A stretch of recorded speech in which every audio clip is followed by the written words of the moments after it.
Nellore political ground లో విమర్శల bowling కొనసాగుతుంది. అధికార ప్రతిపక్ష నేతలు కౌంటర్లతో బౌన్సర్లు విసురుకుంటున్నారు. పోలింగ్ ముగిసిన తర్వాత కూడా ఆ దూకుడు కొనసాగుతూనే ఉంది. బెంగళూరు రేవ్ పార్టీతో మంత్రి కాకాని పేరు ఫోకస్ అయి జిల్లా రాజకీయం మరోసారి వేడెక్కింది. మామూలుగానే మంత్రి కాకాని మాజీ మంత్రి సోమిరెడ్డిల మధ్య వ్యవహారం పందెం కోడిపుంజుల్లా ఉంటుంది. ప్రస్తుతం రేవ్ పార్టీకి సంబంధించి ఆ ఇద్దరు నేతల సవాళ్లు ప్రతి సవాళ్లతో ఇప్పుడు ఆ మాటల యుద్ధం తీవ్ర స్థాయికి చేరింది. బెంగళూరులో ఏపీ మంత్రి కాకాని గోవర్ధన్ రెడ్డి ఎమ్మెల్యే స్టిక్కర్తో ఉన్న కారు దొరకడం జిల్లాలో దుమారం రేపుతోంది. నెల్లూరు పొలిటికల్ గ్రౌండ్ లో విమర్శల బౌలింగ్ కొనసాగుతుంది. అధికార ప్రతిపక్ష నేతలు కౌంటర్లతో బౌన్సర్లు విసురుకుంటున్నారు. పోలింగ్ ముగిసిన తర్వాత కూడా ఆ దూకుడు కొనసాగుతూనే ఉంది. బెంగళూరు రేవ్ పార్టీతో మంత్రి కాకాని పేరు ఫోకస్ అయ్యి జిల్లా రాజకీయం మరోసారి వేడెక్కింది. మామూలుగానే మంత్రి కాకాని మాజీ మంత్రి సోమిరెడ్డిల మధ్య వ్యవహారం పందెం కోడి పుంజులా ఉంటుంది. ప్రస్తుతం రేవ్ పార్టీకి సంబంధించి ఆ ఇద్దరు నేతల సవాళ్లు ప్రతి సవాళ్లతో ఇప్పుడు ఆ మాటల యుద్ధం తీవ్ర స్థాయికి చేరింది. బెంగళూరులో ఏపీ మంత్రి కాకాని గోవర్ధన్ రెడ్డి ఎమ్మెల్యే స్టిక్కర్తో ఉన్న కారు దొరకడం జిల్లాలో దుమారం రేపుతోంది.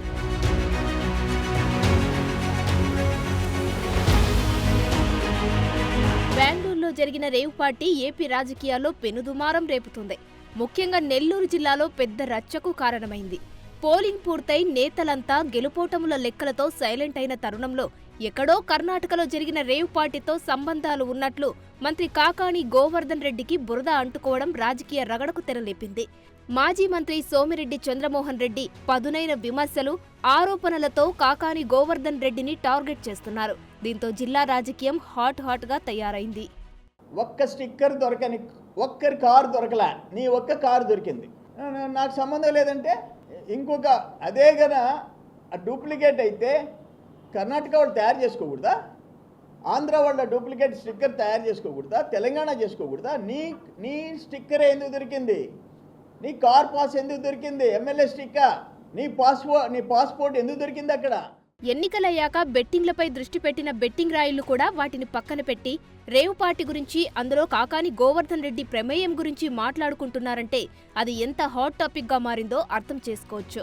మంత్రి కాకాని మాజీ మంత్రి సోమిరెడ్డిల మధ్య మాటల యుద్ధం ఆ రేంజ్లో నడుస్తుంది. బెంగళూరు శివారు ప్రాంతంలో జరిగిన రేవ్ పార్టీకి కాకాని గోవర్ధన్ రెడ్డికి సంబంధం ఉందని, కాకాని కనుసన్నల్లోనే అది జరిగిందంటున్నారు సోమిరెడ్డి.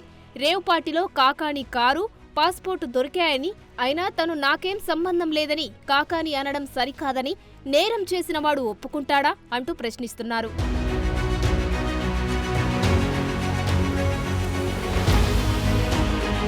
కేంద్రం జోక్యం చేసుకుని కాకానిపై విచారణ జరిపి చర్యలు తీసుకోవాలని సోమిరెడ్డి డిమాండ్ చేశారు. కల్తీ మద్యం, నకిలీ డాక్యుమెంట్స్ కేసుల్లో కాకాని గోవర్ధన్ రెడ్డి సూత్రధారి అని చెప్పుకొచ్చారు. ఇప్పుడు రేవ్ పార్టీతో మరింతగా అవినీతి ఊబిలో కూరుకుపోయిన కాకానిపై జూన్ 4న ఎన్నికల ఫలితాలు వెలువడిన తర్వాత కేంద్ర ప్రభుత్వానికి కూడా ఫిర్యాదు చేయనున్నట్లు ప్రకటించారు. నేరాలు చేసి ఎప్పుడు అడ్డంగా దొరికిపోయినా తాను చెయ్యలేదని బుకాయించడం కాకానికి మొదటి నుంచి అలవాటేనని ఘాటుగా విమర్శించారు. కర్ణాటక, ఆంధ్ర, తెలంగాణలోనే 518 మంది ఎమ్మెల్యేలు ఉండగా వారిలో ఎవరి స్టిక్కర్తోనూ దొరకని కారు, ఒక్క కాకాని గోవర్ధన్ రెడ్డి స్టిక్కర్తో ఉన్న కారు మాత్రమే దొరకడాన్ని అందరూ గమనిస్తున్నారన్నారు.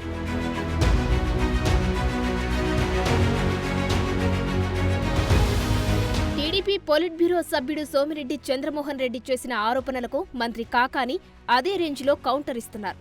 తనకు సంబంధించిన వాళ్లు లేదా పార్టీ నిర్వాహకుడితోనూ తనకు సంబంధం ఉందని నిరూపించగలరా అని సోమిరెడ్డికి ప్రతి సవాల్ విసిరారు. తన పేరుతో ఉన్న ఎమ్మెల్యే పాస్ జిరాక్స్ కాపీని కారుకు అంటించుకుంటే తన తప్పు ఎలా అవుతుందని ప్రశ్నించారు. రేవ్ పార్టీతో పాటు రేప్ పార్టీల గురించి సోమిరెడ్డికి బాగా తెలుసునని ఎద్దేవా చేశారు. గతంలో ఎంతో మంది మహిళలను వేధించిన చరిత్ర సోమిరెడ్డి చంద్రమోహన్ రెడ్డిదేనని ఆరోపించారు. సోమిరెడ్డిని ప్రత్యర్థిగా చెప్పుకోవడానికి కూడా సిగ్గుగా ఉందని ఎద్దేవా చేశారు. ఈరోజు నేను సిద్ధంగా ఉన్నా, మీడియా సాక్షిగా ఒక 24 గంటల టైం ఇస్తున్నా. మనిద్దరం కలిసి మనిద్దరు బ్లడ్ శాంపిల్స్ ఇద్దాం. ఆల్కహాల్ నా దగ్గర ఉన్నా కూడా నువ్వు మందు కొట్టేటువంటి వాడువా, నాకు మందు కొట్టేటువంటి అలవాటు ఉందా?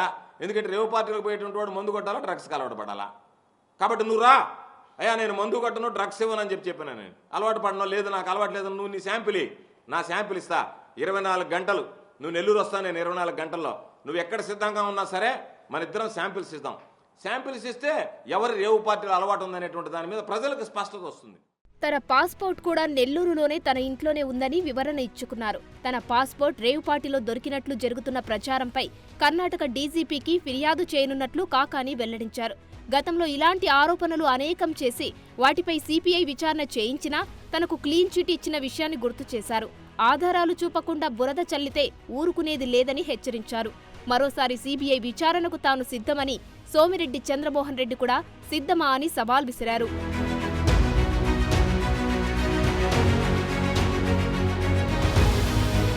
సోమిరెడ్డి కాకానీల మధ్య సుదీర్ఘకాలంగా రాజకీయ వైరం కొనసాగుతుంది. 1994లో సర్వేపల్లి నుంచి తొలిసారి టీడీపీ ఎమ్మెల్యేగా ఎన్నికయ్యారు సోమిరెడ్డి. మొదటి టర్మ్లోనే చంద్రబాబు కేబినెట్లో బెర్త్ దక్కించుకున్నారు. తర్వాత 1999లో సర్వేపల్లి నుంచి రెండోసారి గెలిచి మంత్రి అయ్యి జిల్లాలో తన రాజకీయ పునాదులు పటిష్టం చేసుకున్నారు. 2004 నుంచి సర్వేపల్లిలో సోమిరెడ్డికి ఎదురుగాలి వీస్తూనే ఉంది. రెండుసార్లు కాంగ్రెస్ నుంచి పోటీ చేసిన ఆదాల ప్రభాకర్ రెడ్డి చేతిలో ఓడిపోయారు. తర్వాత 2014, 19 ఎన్నికల్లో వైసీపీ నుంచి బరిలోకి దిగిన కాకాని గోవర్ధన్ రెడ్డి ఆయన్ని ఓడించారు.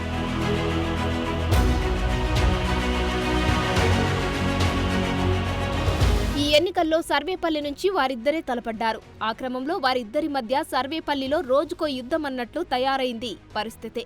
ప్రస్తుతం రేవుపాటి ఎపిసోడ్తో నెల్లూరు జిల్లా రాజకీయం ఒక్కసారిగా హీటెక్కింది. పోలింగ్ ముగిశాక ఓటర్ల తీర్పుపై లెక్కలు వేసుకుంటున్న రాజకీయ శ్రేణుల్లో సోమిరెడ్డి కాకాణీల మధ్య నడుస్తున్న డైలాగ్ వార్ ఆసక్తి రేపుతోంది.